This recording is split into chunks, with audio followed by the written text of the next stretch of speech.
Everyone, I am thrilled to welcome the creator and the stars of Dinner in America, a film that I had not seen until 4 o'clock this morning, which is my prime movie going time.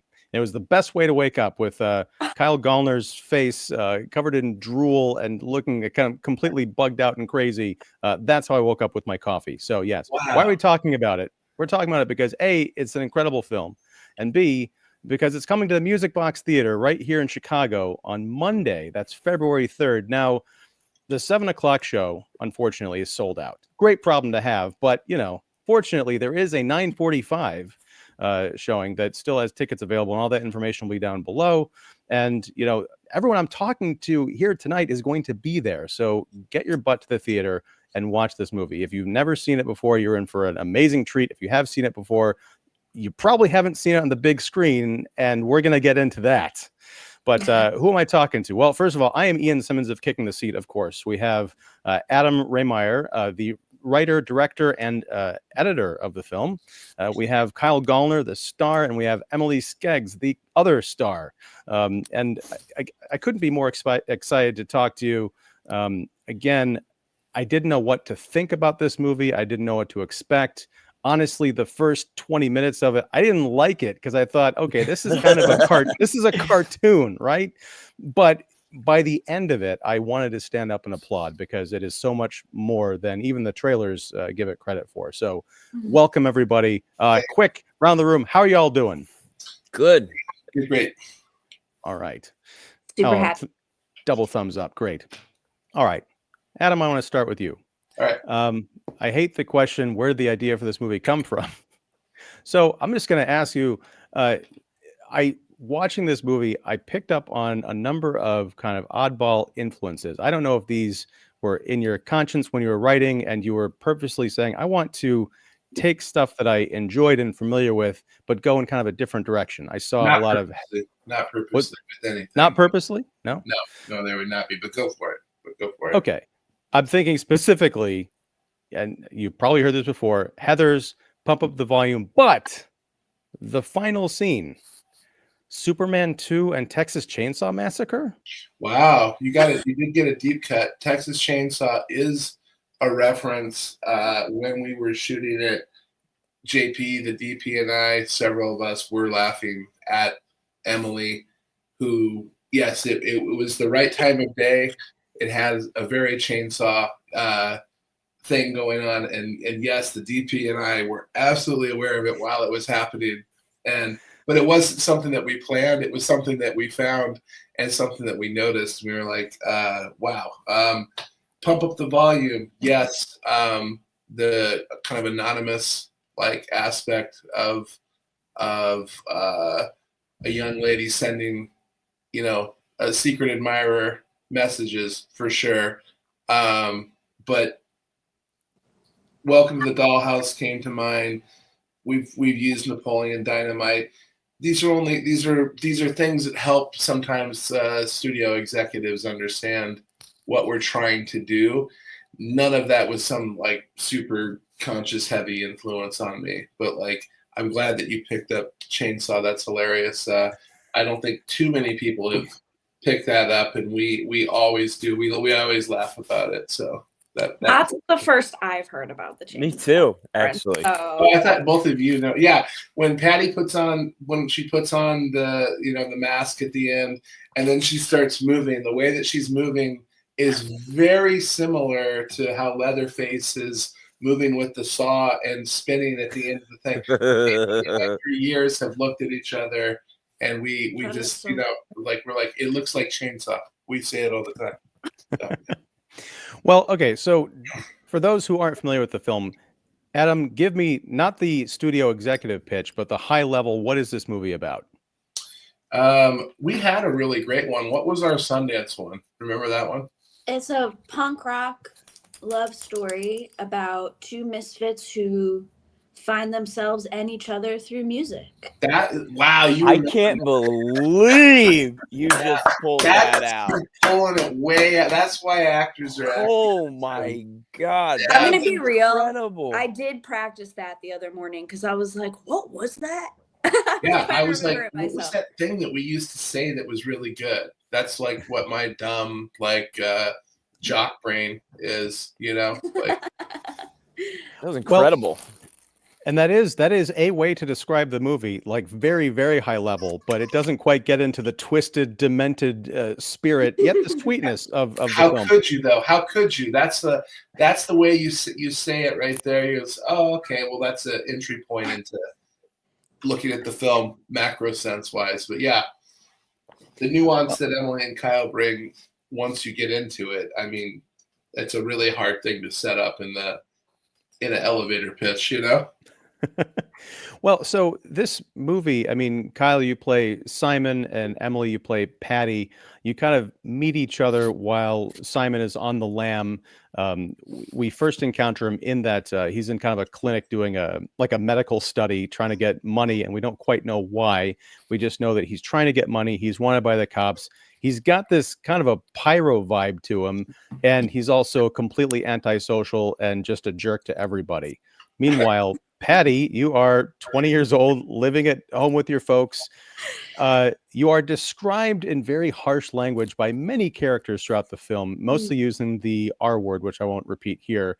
And it's very hard to pin down what is going on with your character.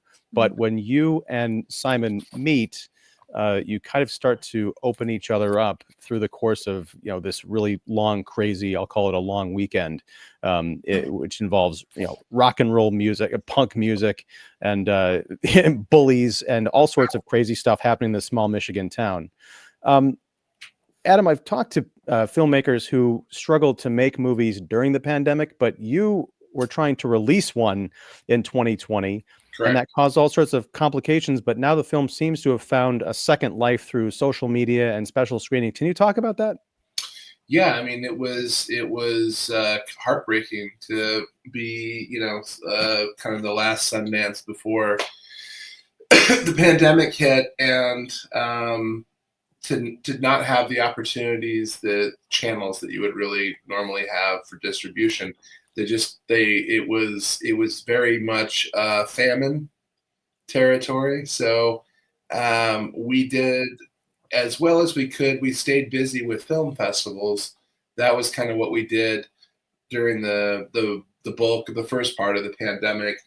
And we did 100+ festivals. And at a certain point, you have to stop doing festivals. The film's going to eventually start getting out illegally, that type of thing. So we had to make some executive decisions on what to do. And our best option at the time was to release it the way that we did, because we really didn't have a lot of options.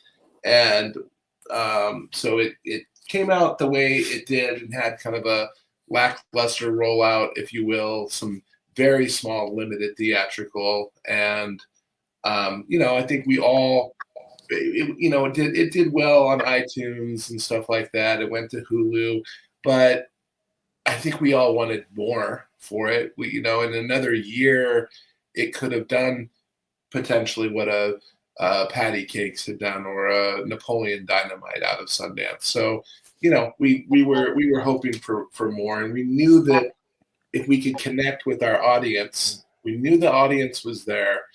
We just couldn't get to them physically because we're not distribution people, we're artists. So that path, is hard, and frankly, people were a little afraid of the film at times, language and other aspects of it.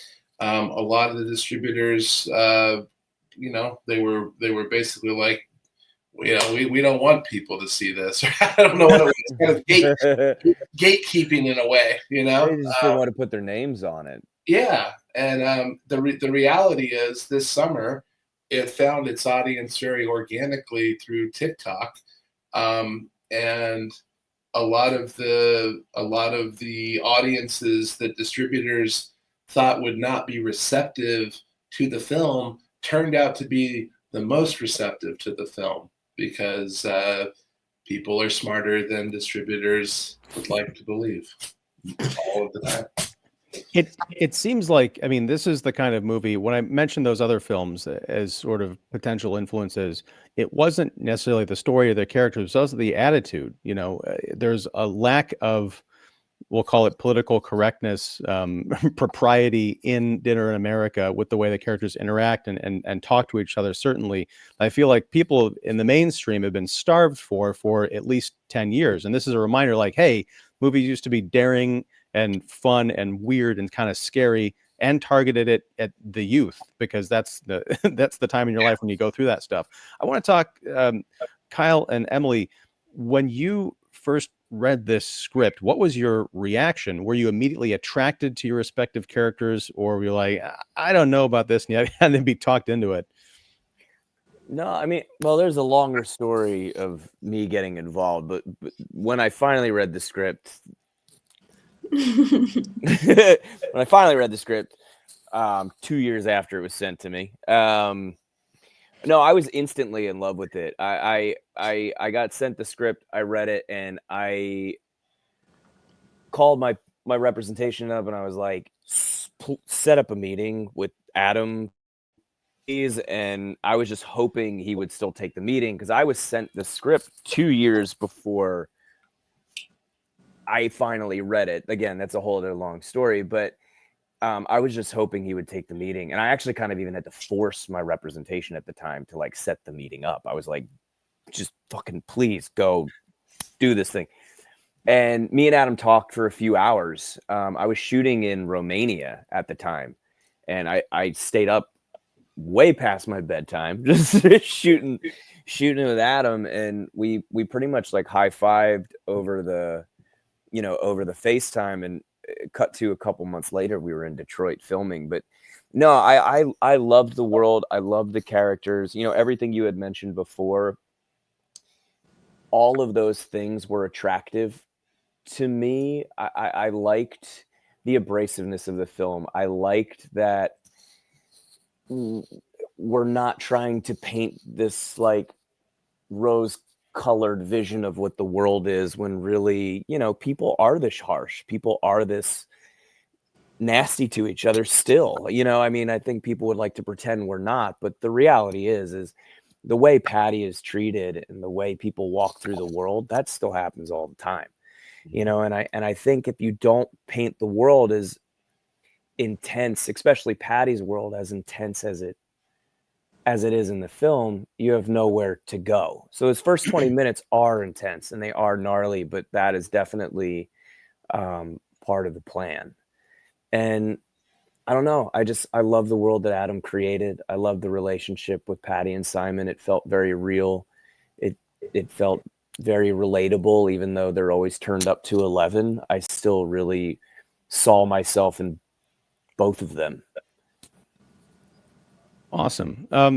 Emily, talk to me about discovering Patty, and how much of the way that you pulled this performance off was on the page versus you working stuff out with perhaps Adam or even Kyle, or because it's such a fine line between playing someone who's,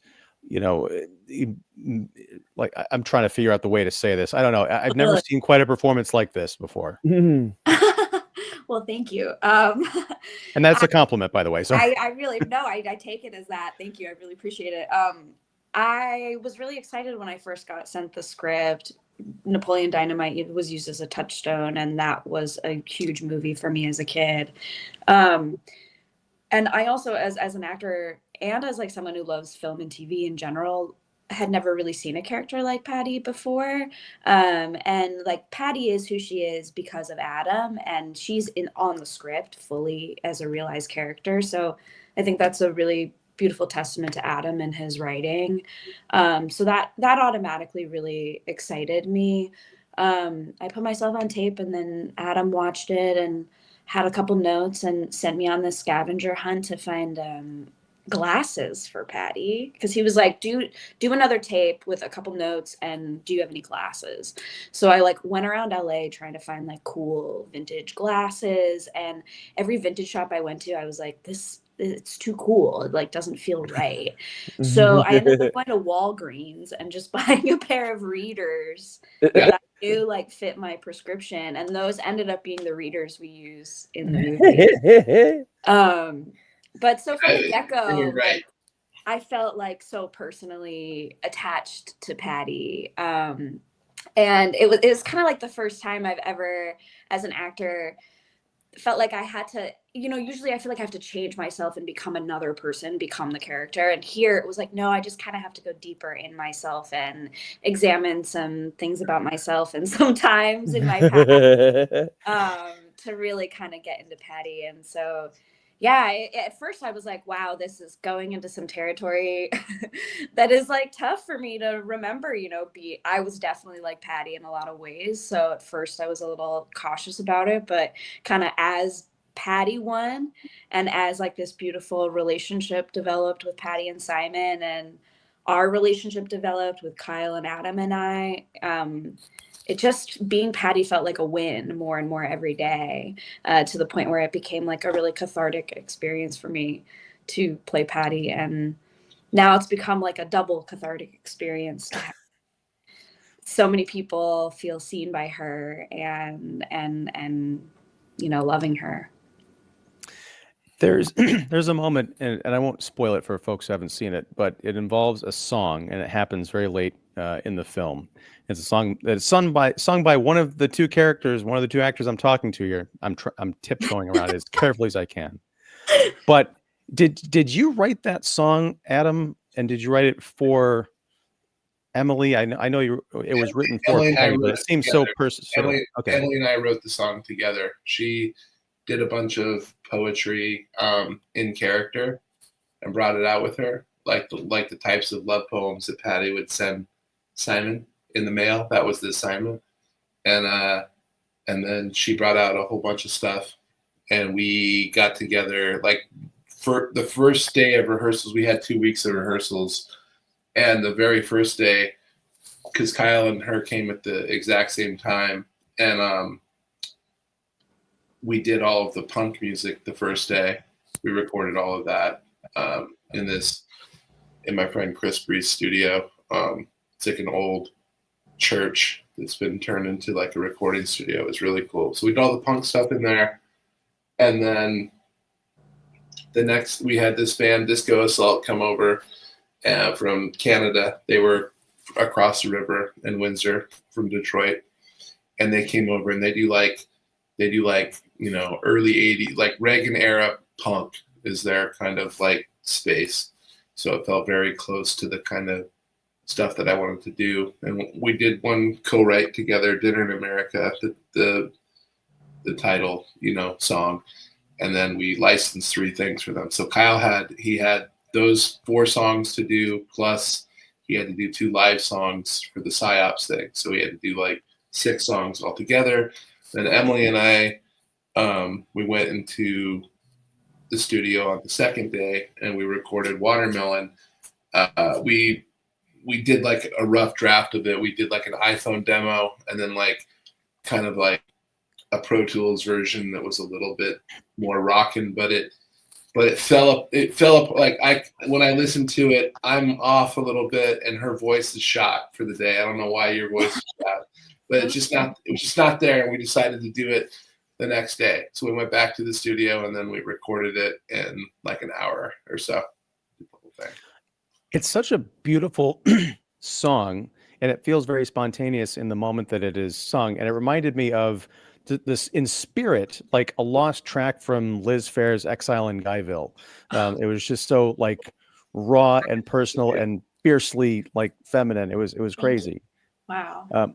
Well, thank you. I want to thank you because I would be possibly giving away who sung the song. I'm not gonna do that. No spoilers. Kyle, tell me a bit about you getting into the punk rock mode and belting out those songs.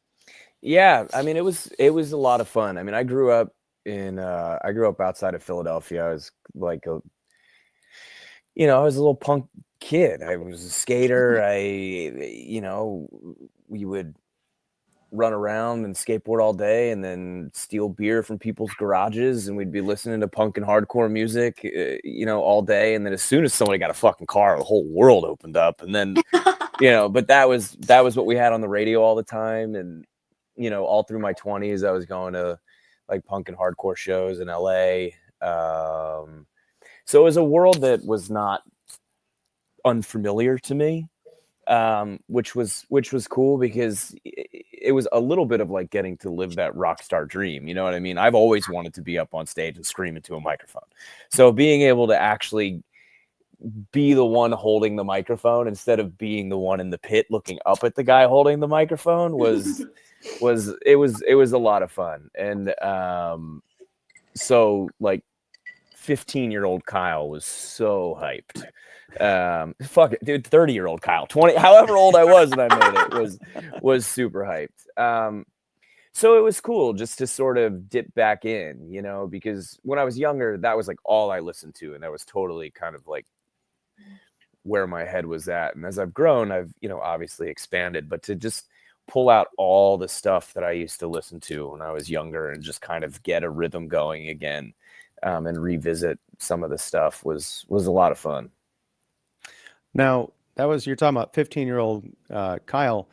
Did 15-year-old Kyle know any Simons when you're running around doing that scene? Any characters or people you met in real life that might have informed your attitude?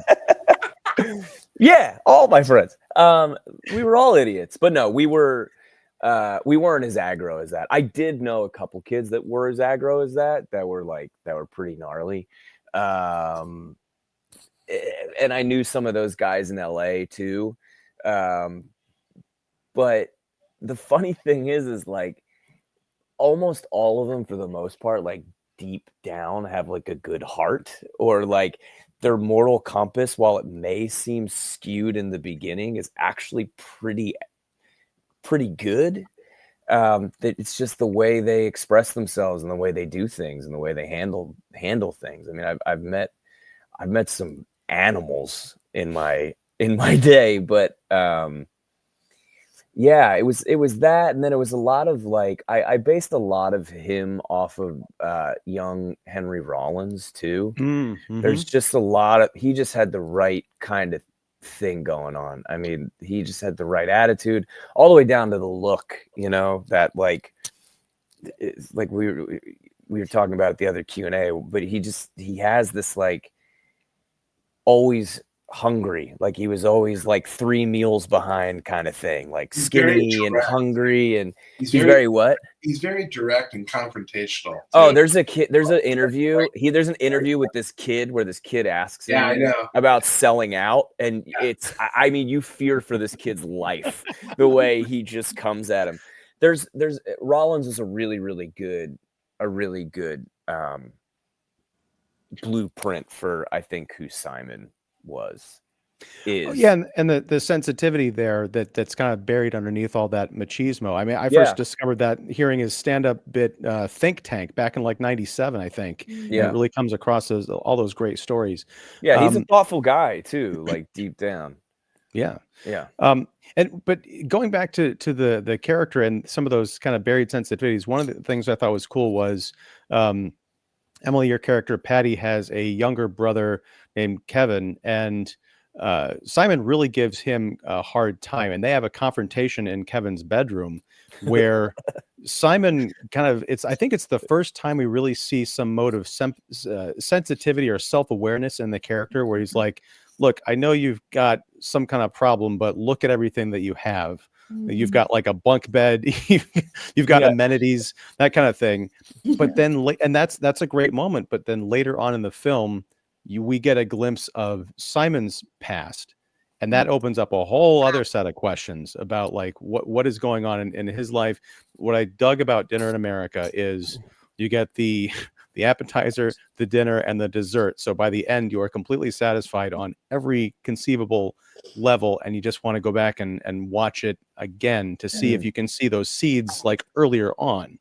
I don't know if you can, because I feel deliberately sort of hidden, but kudos to all of you on a great film, great performances, and I'm really excited for people to see this at the Music Box on Monday. So I know we're just about at our time here, and I can't thank you enough for sitting down and talking with me about this. Any final words about Dinner in America from the people who made it? Well, Hit it, Adam. Well, first and foremost, Chicago. I went to school there, so I'm excited to be back at the Music Box because that was a haunt of mine. I saw everything there, so it's just such a great theater. What can I say about Dinner in America? What was the question? What are we? We have the Any- best any- fans in the world, Yeah. like ever, Oh, and that's we would true. be back in theaters. We wouldn't be here today without our fans, and so I just want to say thank you, and just over and over again extend our gratitude. We're so grateful for the support and the love. Are you coming to the show, Ian? I don't know that I am. If I do, it'd probably be like the 9:45 one. But yeah, We'll be there. The fans are fantastic. They are the best of the best. It's everyone from the metalheads and punks and All neurodivergent ages. crowd. It's All amazing. ages. It's like it's like a rock concert, man. I mean, everybody shows up and it's so fun. And I can't wait to sit in that theater. Yeah, And just watch it with everybody. I've done it a handful of times now, and it's always just so fun and exciting to be in a room full of people that are all there because they love the same thing. yeah. And they're excited to be there and to share it with each other and to have that moment together. To come see the thing that we made is an amazing feeling, and Yeah, I'm so grateful to be able to share that with everybody. And like Emily said, I mean, we would not be doing what we're doing without it's such an everybody. opportunity. It's such a unique opportunity. You just really don't get second chances with things. No. With business. You don't. With movies, they have a shelf life. They have I think that we're showing that this is a very non-traditional experience, but it's very akin when you go to it to like Rocky Horror Picture Show or something where there's a camaraderie with the audience. There's like people that are like meeting up that have been speaking together through various social media platforms that are finally like getting to meet up at these things. So there's 2 girls on Twitter when I announced the LA screening that like had never met. They're like, I'm gonna sit here, buy their ticket, let's meet up and we can go together. And it's really wild. It's cool. Going on. There's a lot of art as a byproduct of this. Like I have so many awesome bracelets and T-shirts and hats and cool things that people have made. I've got all sorts of artwork that I've been sent as a byproduct of this experience. And that, to me, anytime things are generating other pieces of art and conversation, all of that, it's super cool. So I think we're all very grateful for the fans, but we're also grateful for those dialogues that we're having too. They're really cool. So how did you do that? I didn't know I could do that. Whoa. What? I think you're the only one with the power. This is creepy and cool. Wow. It's real magic. Whoa. Emily does real magic. I see what you did there, by the way. No, but my last word on this is that, we've talked about movies that this kind of reminded me of. I have a feeling that Dinner in America is going to be one of those movies that in 20 years, people are going to be mentioning the same kind of breadth as the influences that have come before it. And there's going to be people saying, oh, this is I was watching Dinner in America and I thought this could be a cool, zigzag on that theme. So congratulations, gang, on doing this. And damn it, I'm going to try and make it out for that 9:45 show. That'll be way past my bedtime. You know what? It's like, look, I mean, I think how big is the theater? The theater's huge. It is 700, 800 seats. I mean, the fact that we sold out one and the other, we're closing on selling out the other. Think about all those people that are coming out to watch. It's crazy. This film. It's fantastic when everybody gets to laugh together like that. It's the best thing in the world. And knowing that crowd, they're going to be ripping up the seats. So yeah, be prepared. That's all I'll say. Dude, I hope so. Get rowdy. Let's have a good time. Well, I've had a good time. Thanks to you, and thanks for hanging out and for making the movie, for talking about it. And yeah, folks, all the information will be down below. Thank you, Adam. Thank you, Kyle. Thank you, Emily. Thank you out there for watching this. If you liked the show, please like, subscribe, and all that good stuff. And get your ass to the music box. I don't care where you are. Get a plane ticket and be there on Monday. Until next time, whenever that is, whatever that is. Thank you and take care. Thank you very much. Thanks, Ian. Thank you, Ian. All right. You did the heart thing again. How? Are you on your phone? No, I'm on my iPad. I think that's why. My big phone. Go like this. Go like this. Oh, what the? Hey everyone, Ian here. I know, long time no see. But if you like the video you just watched, feel free to subscribe to Kicking the Seat right here, and also check out the playlist and recommended video right here. Thanks for watching.